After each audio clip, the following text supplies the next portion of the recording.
Hello everybody, it is Steve, your friendly neighborhood lawn gnome. Welcome back to another video over here on That's Comical, and if you're watching and it happens to be a Wednesday, happy new comic book day. Well, judging by my shirt, you probably have guessed what movie we're going to be talking about today. Believe it or not, this was actually my most anticipated film of the summer 2025 season.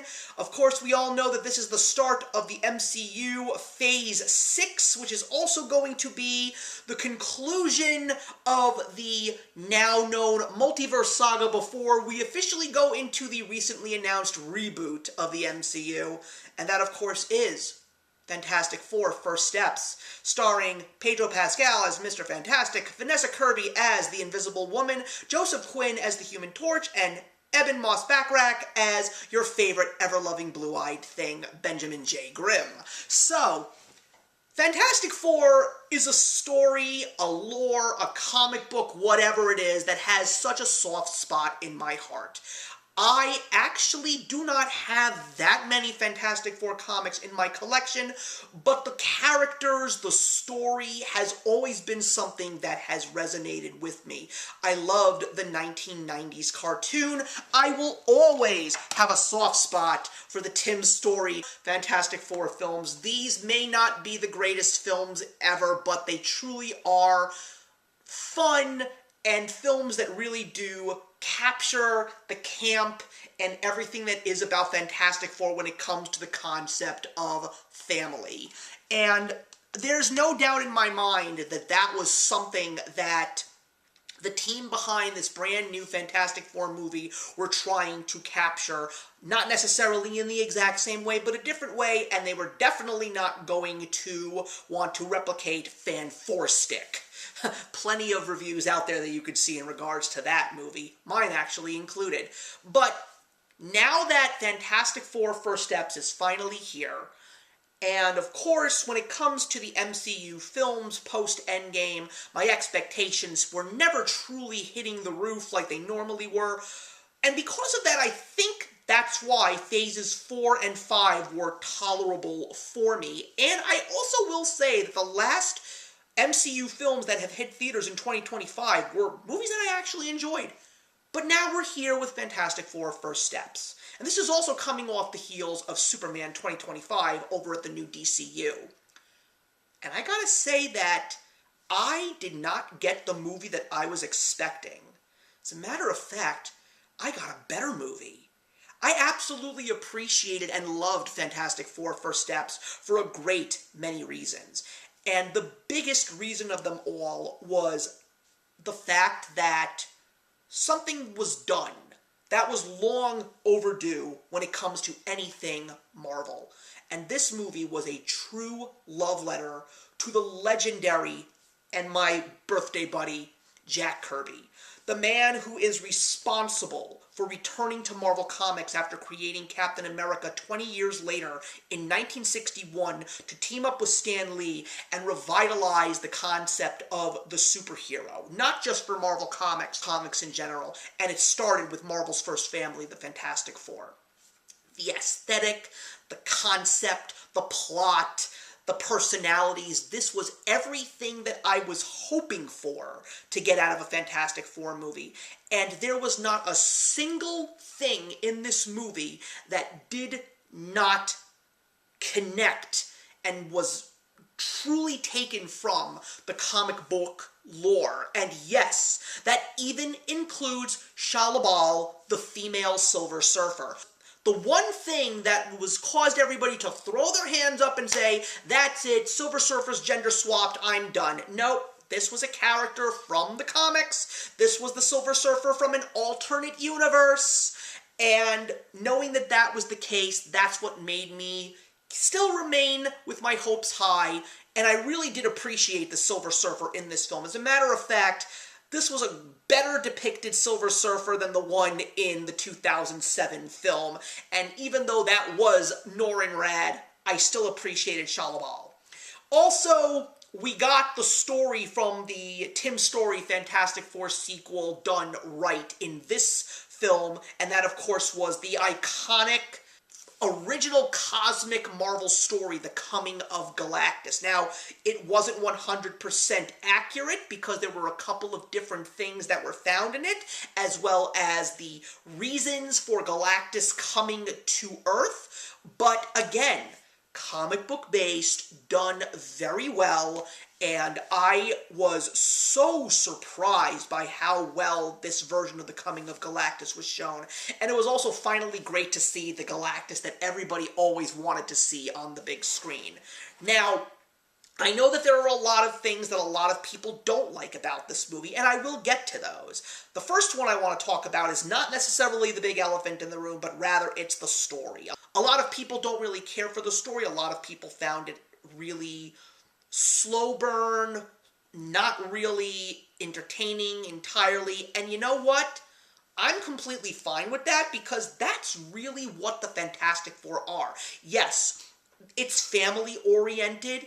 Yes, there is definitely supposed to be some fun, and there was fun. I mean, I think one of the greatest touches was the fact that we got Herbie, a character that was actually introduced in a classic Fantastic Four cartoon because Johnny Storm, the Human Torch, was not supposed to be on the cartoon due to FCC regulations because they didn't want little kids setting themselves on fire.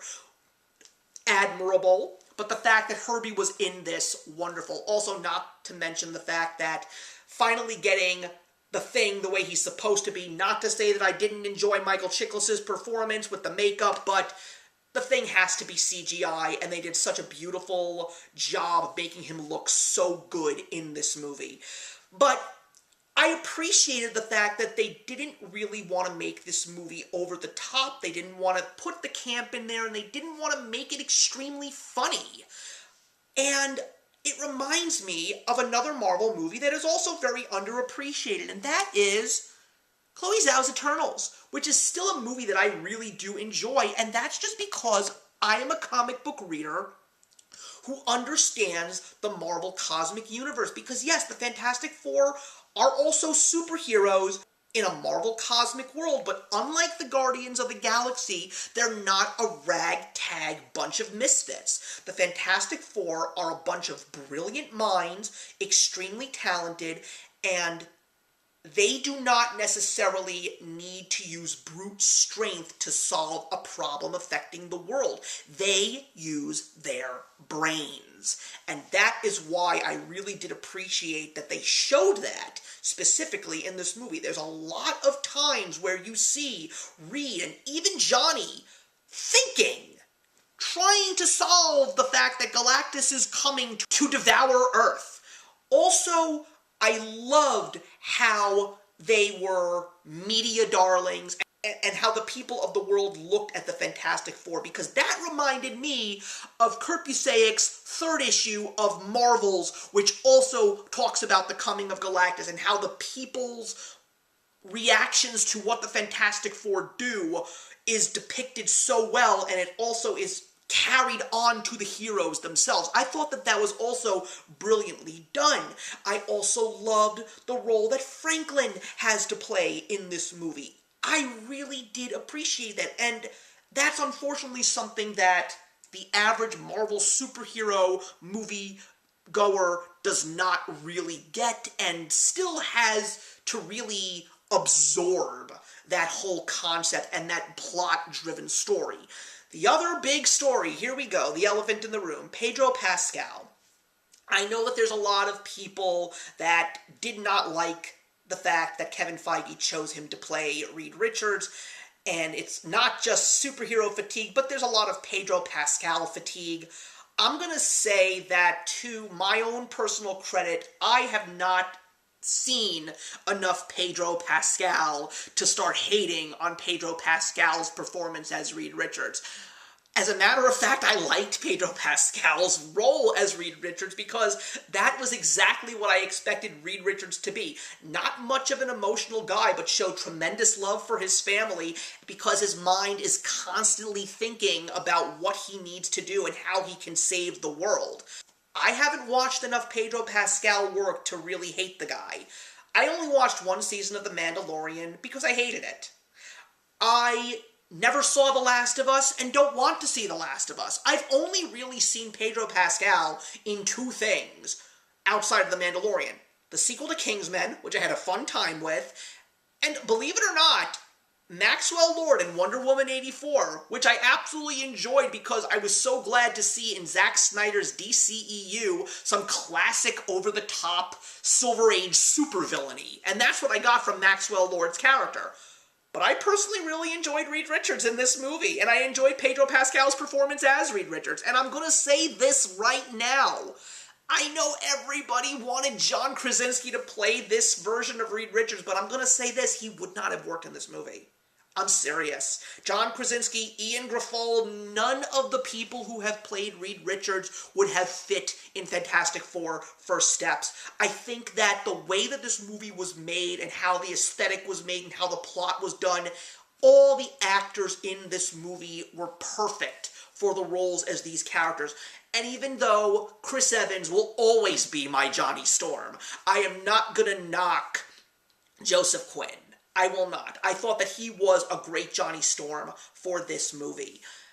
And that's really my thoughts on Fantastic Four First Steps. I just appreciated that this is one of the very few MCU movies that really drew from the lore of the books and really tried to make it as accurate as possible. And it's actually more than just the books. The fact that they took from other movies and cartoons and stuff like that, they really turned this movie into a love letter for Fantastic Four. And quite frankly, I think that that was long overdue.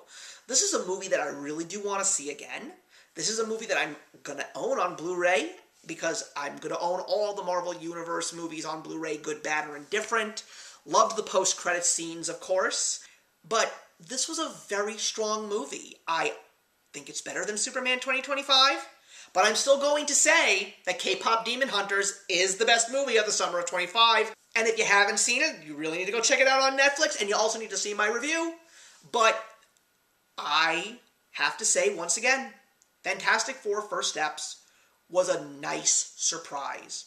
Do I believe that the MCU is back? No, I do not. But am I going to ride this last wave to Avengers Secret Wars after seeing Fantastic Four? Absolutely. My biggest question right now is, there's a couple more parts of Fantastic Four's lore that I'm curious to know if we will see before Avengers Secret Wars. And I'm also really curious to know exactly what the Fantastic Four's role is going to be in the rest of these movies. Are we going to get more Fantastic Four movies? Based on where they're heading, I would probably say the answer is no. But I am excited for more MCU Fantastic Four. I'm going to give it 3.5 stars out of 4. Thank you very much for watching. Please leave your comments in the box below. I'm hoping that we can have a nice, rational discussion. I would like to know if you've seen it. I'd like to know if I might have missed something. With that, I'll see you in the next one.